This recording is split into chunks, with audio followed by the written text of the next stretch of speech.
Each year, the seniors vote for a faculty member to give the commencement address.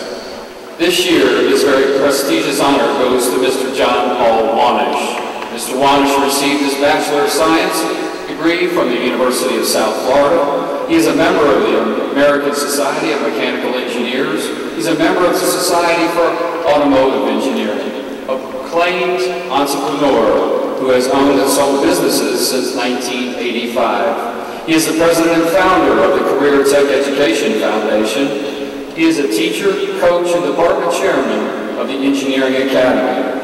The engineering program is recognized as one of the top 10 high school engineering programs in Project Lead the Way.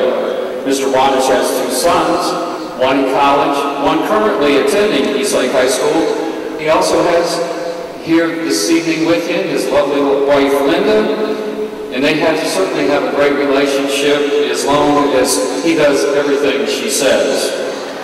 Ladies and gentlemen, Mr. Paul Wahnish.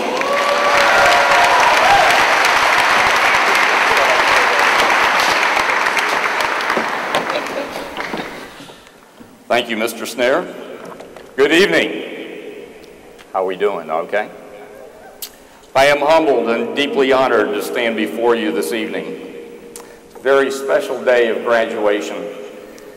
As I begin, I should tell you a little something about myself.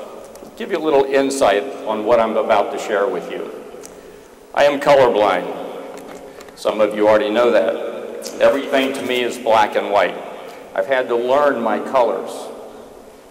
You may have jokingly heard me say in class that if I dressed funny, it was because I made my wife, Linda, upset.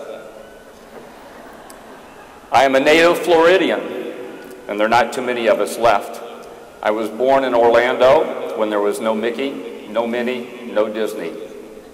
Orlando was a small town, and back then the area that I grew up in was called College Park. Everyone in College Park knew everyone else. At the age of 4, I made the decision to run away from home. Me, my dog Missy, struck out for what was to be a long journey. I believe we traveled about a block before one of our neighbors stopped me to ask what I was doing. Where are you going? I responded, I'm running away. And then the neighbor gently coaxed me back home. When we are young, and sometimes even when we are not, we see challenges as challenges and not as opportunities. We may become discouraged, but if we put our mind to it, we can do amazing things. Life. Life is an interesting journey. If you had told me in high school that I would one day own my own companies, travel the world as a manufacturing and mechanical engineer, become a professional race car driver, ski barefoot professionally for Mastercraft Boat Company, sell one of my companies, retired to be an educator, and now stand humbly before you to deliver the commencement address, I would have said, you must be outside your mind. Life. Life gives us opportunities, and yet coincidentally, life gives us some interesting reminders of where we've been. Here is a recent coincidence in my life that I would like for you to consider. I graduated from Edgewater High School in College Park. Edgewater High School sits on the east edge of a lake. The name of that lake is Lake Silver.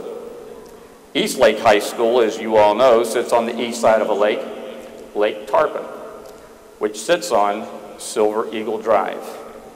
I bet you can guess what our mascot was. Yeah, you got it. It was an eagle. Why do these things happen? Most of you know me, but many of you don't know is that I am somewhat the philosopher.